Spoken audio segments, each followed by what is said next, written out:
Opening అనేది చేస్తారు.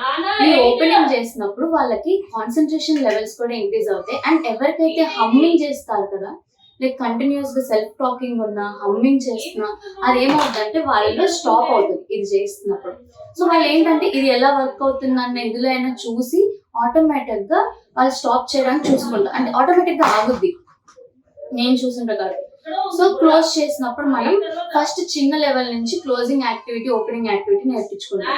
If in case ఇలా చేయడం రావట్లేదు, ఇంకా తను యాక్టివ్ అవ్వట్లేదు, తనకు రావట్లేదు అంటే మనం పట్టుకొని జస్ట్ ఫస్ట్ ఇలా ఇలా నేర్పించుకొని తర్వాత మళ్ళీ నెక్స్ట్ తర్వాత లెవెల్లో మనం హోల్ గా నేర్పిస్తే నేర్చుకుంటారు.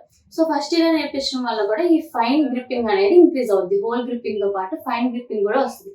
సో మనకి నట్స్ అండ్ బోల్ట్స్ వల్ల యూజెస్ ఏంటంటే ఫస్ట్ కలర్ ఐడెంటిఫికేషన్ వస్తుంది, షేప్ ఐడెంటిఫికేషన్ తెలుస్తుంది, ఫైన్ మోటార్ గ్రిప్పింగ్ నేర్పించవచ్చు. మొత్తం ఫింగర్స్ కి హోల్ ఫింగర్స్ కి ఒకే యాక్టివిటీలో మనం గ్రిప్పింగ్ నేర్పించవచ్చు.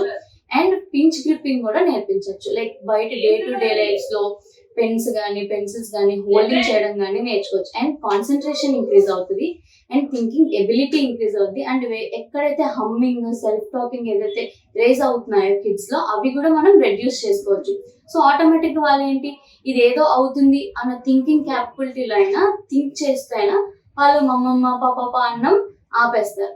సో ఇది కొంచెం కష్టమైనా మనం ప్రాక్టీస్ చేస్తూ ఉంటే వాళ్ళు నేర్చుకుంటారు. సో దీనివల్ల మనకి ఏరియాస్ లో ఎలా యూజ్ అవుతాయి అంటే వాటర్ బాటిల్స్ ఓపెన్ చేసుకొని తాగడం, వాటర్ బాటిల్స్ క్లోజ్ చేసుకోవడం, ఆ గ్రిప్పింగ్, అండ్ ఏదైనా బాక్స్ లిడ్స్ ఉంటాయి కదా, అవి లిడ్స్ ఓపెన్ చేయడం, క్లోజింగ్ ఓపెనింగ్ మెకానిజం అనేది వాళ్ళకి కంప్లీట్ గా అర్థమవుతుంది నట్స్ అండ్ బోల్ట్స్ లో.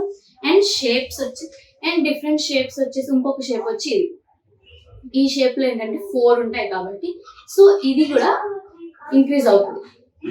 సో మనం కావాలనుకుంటే ఐ కాంటాక్ట్ కూడా ఇంక్రీజ్ చేయొచ్చు, డిస్ట్రాక్షన్స్ ఉన్నా తగ్గించుకోవచ్చు. ఎలా, ఐ కాంటాక్ట్ వచ్చి ఇక్కడ పెట్టుకొని వాళ్ళకి ఇలా ఇలా చేస్తున్నప్పుడు వాళ్ళు మనల్ని అబ్జర్వ్ చేస్తారు, దాన్ని కూడా అబ్జర్వ్ చేస్తారు, ఎలా వర్క్ అవుతుంది ఏంటి అని చెప్పి.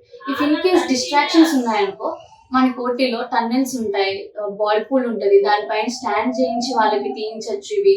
సో దట్ ఏమంటే డిస్ట్రాక్ట్ అవ్వరు. సో కింద పడతారు అన్న భయంతో అయినా వాళ్ళు కరెక్ట్ గా యాక్టివిటీ చేస్తారు, డిస్ట్రాక్షన్స్ పోతాయి వాళ్ళకి. సో ఐ కాంటాక్ట్ కూడా ఇంక్రీజ్ చేసుకోవచ్చు దీంతో. Thank you Likhita, Pinnacle Blooms Network, Eluru facility.